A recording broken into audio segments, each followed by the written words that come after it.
Welcome to SCRS Talks, provided by the Society for Clinical Research Sites. Thank you for joining us as we explore the latest insights, trends, and innovations shaping clinical research today. I'm Jimmy Bechtel, the Chief Site Success Officer with SCRS, and I'm joined by Jen Stacy, the Director of Clinical Operations with Novatech CRO, here to share a little bit of how Novatech approaches their relationships with sites, builds stronger collaboration, and assures that everything we're doing is on behalf of patients. Jen, it's great to have you here with us today. Really excited to jump into this topic and talk in some general areas about how Novatech approaches your work with the sites. But before we jump into that, I'd love to start us off with a little bit more of an introduction from you. Thank you for having me here today, Jimmy. My name is Jen Stacy, Director of Clinical Operations here for Novatech in the U.S. A little bit about my background. I am a cardiac critical care nurse by training, and that was the pathway through which I ended up working in clinical research. I'm a very strong advocate for patients and a very strong advocate for those of us working within the research arena. I joined Novatech about a year ago. Novatech has been around for 27 years, had a very strong presence in Asia Pacific, and about 10 years ago, I decided to become a global CRO with a world-class operating structure and presence. And the way they did that was by partnering with existing smaller CROs that they purchased. And one of those was here in the US. Since that happened a couple years ago, we have had an incredible amount of growth here in the US, and we've seen an incredible amount of growth with Novatech. In my previous job, I was Director of Clinical Operations for a partner CRO, and I got to know Novatech and was so impressed with their dedication to quality, and that's what made me want to join the organization. In my background, I have certainly worked with small biotechs, and at one point in my career, I was the clinical department for a small biotech. There were only 13 of us. We did get our FDA approval for that particular product that we were working on, but it gave me a lot of understanding of how difficult the playing field can be for small biotechs. And that's the market that we cater to. Novatech really works exclusively with biotechs. And that understanding early in my career gave me a lot of sympathy and understanding of just how challenging it can be. Our clientele do not always have the massive resources you see in big pharma. And so we partner with them to come up with better strategies to get your patients to have clean data, to get to that finish line in a streamlined, efficient manner. So very happy to be here with Novatech. Very happy to be here today joining you, Jimmy. Thank you. Absolutely. Thank you for the introduction and some of the background on Novatech. I know, given the nature of your business, that there's probably a lot of members that haven't yet had the opportunity to be exposed to your operations and your clinical trial execution services. Really awesome to have the opportunity to dive into those today. And speaking to that, we know there's a lot that goes into running an efficient and compliant trials. I want to start with site payments, which always seems to be a hot topic amongst the sites. It's always kind of the number one or number two challenge at any given day or time. So maybe from your perspective and the perspective of Novatech, what steps can be taken early in the study to ensure that payments are initiated smoothly and these processes and how we get things executed can be improved over time? Sure. You're right. That is a hot topic. And there's a number of different things that we can do, that we can partner with sites to help create a more efficient process for them. Obviously, the first key step is you've got to find those patients, right? And that's not always an easy process. That's the first step. You have to have the patients in the enrollment. The next step is submission of data. Many times we'll see that these small biotechs are anxiously awaiting that data to be submitted so that they can do all the pieces that they need to do on the back end and have interim analysis, do the number of safety steps that they have to do to protect patients. Clean data submitted according to contractual timelines is key. And that includes data, not only data submitted, but that we've closed out queries, that we've done all of those steps to have a really clean database for the site. And this is where I think oftentimes we miss the boat in realizing, and I was a study coordinator in my career, this is a difficult job. These study coordinators are running to sign consents with patients. They're trying to draw labs. They're answering the phone. They're rescheduling patients. These are very busy people, very professional. They have a lot on their plate.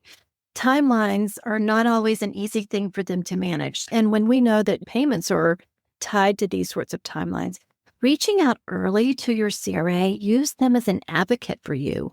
Often we see that CRAs can help the study coordinator to batch certain critical pieces of data, like go back to the sponsor and work as a liaison for you to say, okay, we need data up to this point and no further, or let me work with the sponsor to see if we can get some additional help for you, or any number of things that sites aren't always aware that CRA has the ability, the wherewithal, and the willingness to assist the sites in getting these pieces pulled together. And then the other thing is know who your CRA is, obviously, and use them to reach out to the CRO. Often what you'll find is, and certainly here at Novatech, is that CRO, if there's a problem where the site is saying, look, we've submitted everything we need to submit, we've done our part, that CRA is able to gently and with some finesse push on your behalf as a site. That is one of the most important things that we forget to utilize that CRA. They are not there to just walk in and tell you everything you've done wrong.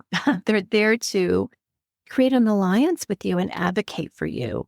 So utilize your CRA and just work early in the process. If you see that you're going to have some sort of challenge or difficulty with timelines, reach out early and have that discussion, because there's usually options that can be created for sites. It's a great point, Jen. And it's great to hear from the CRO perspective how important that CRA site relationship is and how it's founded in the spirit of collaboration, because we often see and hear sites tell us, oh, we want to be more collaborative with our CRA, or we need to be more collaborative with our CRA. But it's great to hear from the CRO perspective that that's how the relationship is built. Foundationally, it's almost a cultural thing to bring in and have team members that help build those relationships more effectively and approach the collaboration in which the spirit is intended for the sake of collaboration. Speaking of collaboration, we know how important that strong collaboration is. I want to shift gears a little bit and talk about protocol deviations and knowing how those can impact timelines. Maybe share a little bit of some of the more common causes that you're seeing, but also more importantly, how that strong relationship can help prevent or avoid, address quickly when they do happen, those deviations. Sure. There's a number of things that I see as causative factors for protocol deviations. One of the most common is site staff are really busy, sometimes understaffed. We have, in many cases, we have what I call the cream of the crop. Our research site staff are the cream of the crop. They are experts in their field, and they're not just doing research, they're doing other tasks as well. They're actively seeing patients, they're pulled into process improvement. They're doing so many things within their facility besides just the research. So we find they're very busy, sometimes understaffed, and that is sometimes a source of protocol deviations. They just don't have the resourcing they need to cover all of the minutia of protocol compliance. Another thing we see is difficulties when the protocol does not match standard of care. Some of our most cutting edge and exciting protocols are going to be found in this space, but it's also a challenge to implement those protocols at a site level when they really differ highly from standard of care. And then the third and most common thing we see is lack of patient compliance. Sometimes this is because the patient is just not compliant, and sometimes it's a combination of factors. It could be intrinsic health issues for that patient. It could be any number of things, not just that the patient doesn't want to, but the patient is somehow unable to be compliant with the protocol. So those are the most common three reasons that we tend to see protocol deviations. Excellent. Thank you for sharing that. It's important, like you had stated, to work so closely with your CRA on avoiding those things. Some of them are tough. Some of them are really out of the hands of the sites, and they happen. And maintaining those strong relationships with your CRA on how to mitigate that or work quickly to do what needs to be done to move on, I think is really important. Data quality, we also know, is a really common focus area. What strategies do you recommend then to help sites minimize data queries, which could eventually turn it into protocol deviations as they work in their EDCs, and how they work with their CRO or partners to manage that and minimize those issues? So there's a lot of different creative things that I see happening to improve data quality and to mitigate those protocol deviations. Take, for example, of wrong informed consent versions being done. That's a protocol deviation. One of the creative things that I've seen recently was a CRA went into a site and there had been difficulty with the site using the wrong ICF. The CRA had built this really collaborative relationship with the site, and she went in and had a pack of yellow paper and a pack of blue paper and said, "May I use your copier?" She copied the correct versions, version 2 and version 3 of the informed consent on different colored papers. And it stopped those protocol deviations because now those busy nurses on the floor would look at the chart and go, "Oh, I have only the white copy. I still need a yellow and a blue one." And so she pulled that and was able to have the correct versions ready and available, and that protocol deviation went away. Some of the other things we commonly see, for instance, are the wrong lab kit being used or missed labs. Sometimes our missed labs are because the patient is just a tough stick, having a hard time getting IV access or any kind of access. But sometimes it's because of the time of the labs that we've missed them. Working with your CRA to say, "Look, I'm supposed to do a lab that's 12 hours after the signing of consent, and our site's closed then. What do we do?" And working with them to come up with a plan. And wrong lab kits being used, again, using little visual stickers or something that will kind of give you a cue. But there's also usually all sorts of site-specific tips and tricks that your CRA can work with you on to come up with a plan to help you with those. Missed visits, as difficult as that is, and I know this is such a challenge because it is outside of your hands in so many cases, but for instance, if you have a study where the patient needs to come in really early in the morning for a pulmonary function test, and you live in Minnesota and it's wintertime and you know the weather is going to be challenging for this particular patient, we can talk about that ahead of time and see if maybe we need to have a taxi set up for this particular patient to bring them in so that they're not struggling to drive and get to the site. There's all sorts of options that, at least here at Novatech, we're certainly happy to walk through different options with the site and figure out what can we do to help you with these. Then there's other strategies as far as overall data quality to just help minimize like data queries in the EDC system. Often we'll see sites who are running more than one study, and they'll have one study coordinator for one study and a different study coordinator for a different study, having them cross-trained and then able to do a quick QA check for each other on behalf of each other. That just does wonders. Some of the absolute best sites I've seen in my 25-year career have utilized that sort of QA process with great success. And then the other thing is talking to the CRA to say, "Hey, if you see trends while you're here on site with us, let's talk about how we're going to address those early in the site visits." Having that discussion about, I think we're going to have a lot of missed data points for this particular lab or this particular vital sign. Talking to the CRA to say, "Hey, if you see any trends, let's talk about how we can do this as a bulk. Let's bulk address it so that we're not issuing hundreds of queries for the same data point."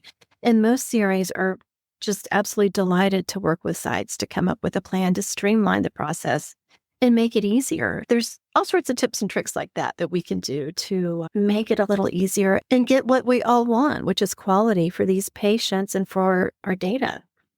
Excellent points, Jen. What I took away from your really great and thorough explanation is collaboration in the form of not being necessarily worried about approaching the tough conversation, because some of these things the sites we know are pretty worried about, or they question how that's ultimately going to affect their relationship long term with the CRO. "Oh, I did this or I did that, and it's going to do this," or they're afraid to be seen as the whiner and that they'll never get worked again. But it's great to hear someone in your position who's overseeing these teams and has an extensive background in here to kind of say it's okay to raise the flag here a little bit and say, hey, we noticed this in the protocol or in the execution documents that is going to be difficult for us, or this is going to cause potential problems. And we know that when things get put into practice is when we really start to see what potential challenges that are going to be there when we go into practice beyond theory, when the protocols are written. It's really reinforcing and good to hear that perspective on those concerns.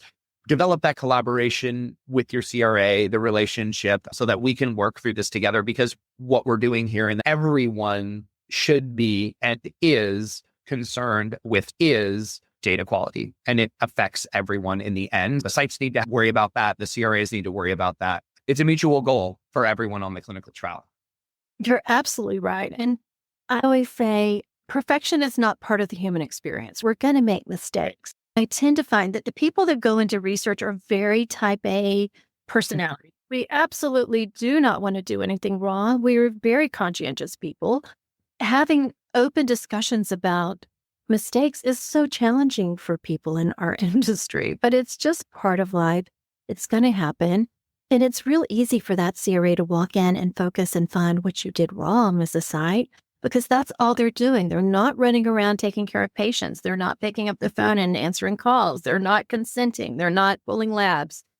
To shift the focus, the mindset from, oh no, here comes that CRA that's going to find everything I did wrong, to realizing they really are your advocate. They're in your corner. They're there to help you and support you, and be sure that if the FDA walked in the door, that you are in the absolute best shape you can be. And to support you, they're really your advocate. And to shift that focus and realize, pick up the phone, call them. They are always delighted to hear from their sites. So many of them will tell me at different meetings how meaningful their life is made by the relations they built with their sites. These sites are so important to them. I couldn't agree more, Jen, and it's a great sentiment here. In our final couple of minutes, looking at that trial life cycle, which we know is long and complicated, maybe pinpoint, to wrap us up here, one or two best practices that Novatech might recommend to ensure sites are ready and compliant and are high performing throughout the life cycle of the trial. The key point is communication, reaching out early to set realistic timelines and communicate them. To say, at my site, it's going to take me X amount of time to get through IRB approval, or we've already scanned our database and finding this patient is going to be a little tougher than we thought. Or at our site, we have a different patient pathway for recruitment. Let me talk to you about that. Or I only have a study coordinator available to do data entry Monday, Wednesday, Friday. Go ahead and communicate what the challenges are early and often. Don't be afraid to have those conversations. That's where solutions start. Absolutely. Jen, I couldn't agree more. Communication really is the foundation for everything that we do here, and goes to speak to some of the other points that you made during our very brief chat today. It's one of those topics we probably talk for hours, but I want to thank you for your time. Thank you for your partnership with SCRS, and thank you for leading a group of people who sound like they are truly focused on building the strongest relationship that they can with the clinical research site. So thank you, and thank you for your time today. Jimmy, thank you so much for having me here today, too. It's been an absolute pleasure. Well, thanks again to you. And for those that are listening, make sure to explore other site-focused resources made available through SCRS on our website, myscrs.org, including other publications, more SCRS talks, and of course, our site solutions summits that are taking place throughout the year. Thanks again for listening and tuning in, and until next time.